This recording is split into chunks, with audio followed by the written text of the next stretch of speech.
Hey there, Sharon Horne-Ellstrom here. Welcome to day 1432 of What's She Up To Now, documenting the journey as I transitioned in 2017 from the corporate offline world of business to the online world of business. 2017 to 2020, virtually all virtual, online. 2020, 2021, moving off back into more offline businesses as well as online businesses. Kind of the opposite of what people were doing. I like to do the opposite. I play the opposite game a lot. In times of change, in 2020, 2021, everybody was moving online that wanted to have an income, that had lost their jobs, millions and millions of people. And so I did that as well as moving back into the real world of business, I like to call it, which annoys my online friends.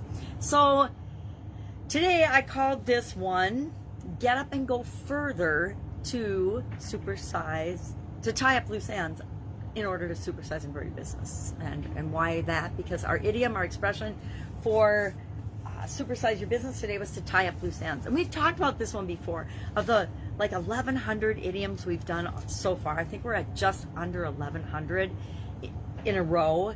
A couple of them have been repeated. As I pick themes and months, like this month, I decided it was going to be cold weather because it's winter in Wisconsin.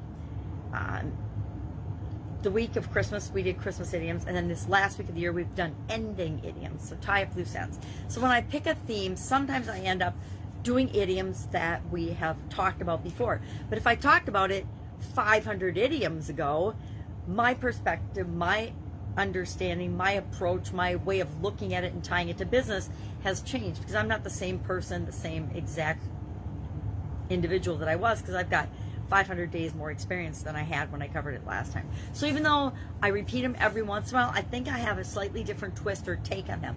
So for example, tie up loose ends. I don't remember what I talked about last time. Maybe when I know I've done one before, I should go through all my stuff and I should find it and I should watch the previous one. But I think that would color what I do this time, so I don't want to do that. Now, today, as a way of tying up loose ends, I may go back and watch both because I'm curious now, but that's just for my own tying up of loose ends to understand what I said before, what I said now, and is there a difference? Is it consistent? Does it make sense? Both things. How much have I grown as a person in terms of my ability to explain idioms, what they mean, where they come from, and how you might be able to apply them and use them in your business. But tying up loose ends, today is the 31st. It's the last day of 2021. So there's a lot of different things I can talk about with respect to how do I tie up loose ends at the end of the year? How do I make sure I follow up on things, etc., that I'm sure I did not cover when I did this idiom last time. Even without looking, I know I didn't talk about my secret way of making sure I follow up on things that I've used for decades that helps me to build trust with the people that I interact with in all my relationships. Because when I say I'm going to do something, people can count on me. They know they can count on me because I'm going to do it. But I have a trick that I use that makes sure that I actually do what I say I'm going to do. And I shared that on the call today. So we actually finished our annual challenge today. Do one thing every day that centers you.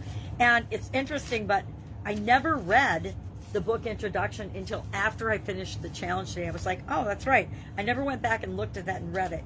And so I read it, and it was interesting, but I didn't share it when I shared the journal, and I think it's okay that I didn't. But I did like their example of centering is like, if you've ever done pottery, and I have in art class in high school, you have to learn how to center the clay on the wheel, and it takes a lot of time and a lot of practice. It's like learning how to walk, like my granddaughter who learned how to walk and started walking big time last week, or learning to ride a bike, or learning anything new. How do you keep the car centered in the lane, right? That takes practice and that takes some work. So it's the same with figuring out what is our center, getting to know ourselves better. But I actually started this on January 1st of 2021 and finished it today on December 31st, 2021. Now, I do owe myself and the people in the challenge a weekend of being unplugged from technology, and I'm not sure how that will work. It's definitely not going to be 100% unplugged from everything, because I like lights, I like running water, I like flushable toilets, things like that. So but I can get off my computers, although it's hard for me because I use technology to function with my low eyesight. But I'll figure it out. But so I owe that to this challenge, but that's the only unfinished business I have. That only end I need to tie up, the only loose end I need to tie up is to schedule a weekend where I can do this. And it'll probably be, now I'm just thinking about this right now, but it'll probably be the last weekend in March, which happens to be my mother's 85th birthday. So my sisters and I will be traveling to see her at her Texas house and spend probably a week. But that would be a great weekend to say, hey, I'm unplugged. Don't count on seeing any live videos from me for those 2 days unless I shoot them ahead of time and then just have them auto shared and schedule them to be shared on those 2 days. But I might just say that's the weekend I'm going to 100% totally unplug, which I'm sure my family would appreciate because they think that I work too much. Even these days where I don't work hardly at all, they think I work all the time. So that would be, I think I just scheduled our weekend. I think I just tied up that loose end by scheduling, meaning adding a new deadline. March, I think it's the 26th and 27th would be, I think the 27th is a Sunday is the only reason I know that, because that is my mom's 85th birthday. Do you like how I do stuff in the middle of my videos? Unplug. There. Ta-da.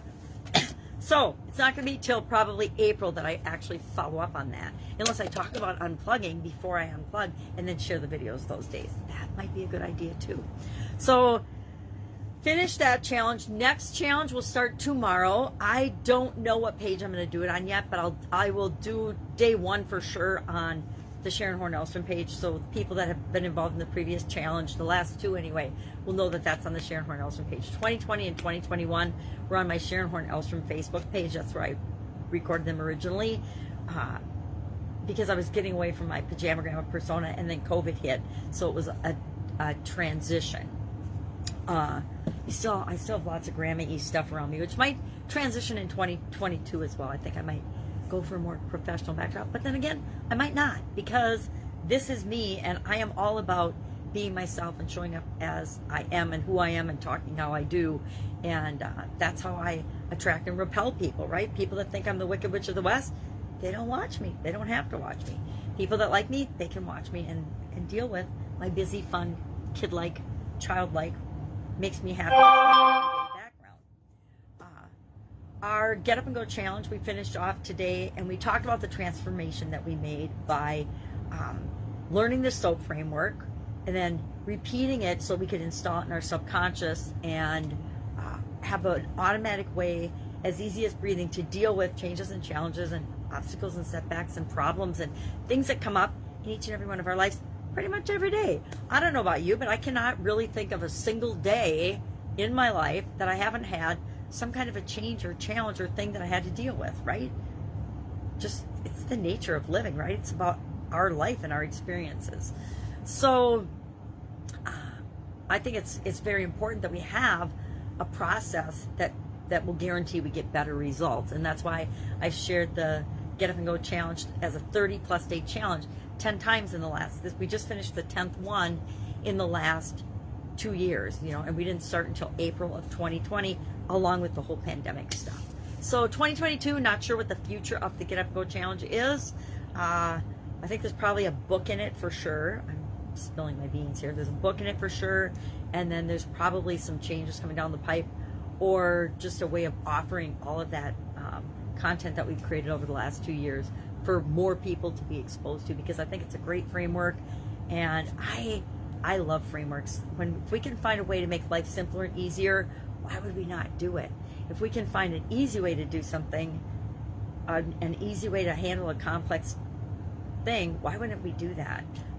I guess as humans, sometimes we just like to keep things hard and complicated for us. But the older I get, the more I think it's important that we simplify and do the things that really matter to us. So look for tomorrow for 2022 challenge. And I still have not figured out what it's going to be called, or exactly how to describe the focus, because it's going to be, maybe it'll be experience or something, because it's going to be unique to each and every person that participates in it, like they always are, but I want to call it out a little more in 2022. That's it. 2021, sayonara. I'm going to go tie up my loose ends from a personal and a professional level for this year, and put this one in the books, or however they close the books on this one. I guess we say it, close the books on this year. If I can help you anyway, any questions, hit me up. I am not a New Year's Eve party or go outer, so you can ask me anything you want. Have an awesome day. Thank you so much for joining me and listening and sharing in my journey and my experience as I share my experiences in business and in life. If I can help you anyway, ask. Otherwise, Happy New Year, and I'll be with you tomorrow.